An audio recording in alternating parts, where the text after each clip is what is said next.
Добрый день, дорогие друзья!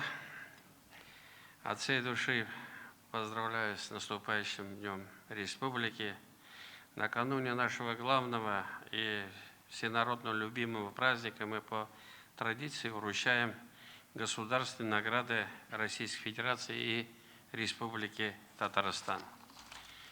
Хочу поблагодарить каждого из вас за достойное служение Отечеству, преданность делу и созидательный труд. Вы все заслужили признание своим трудом и талантом.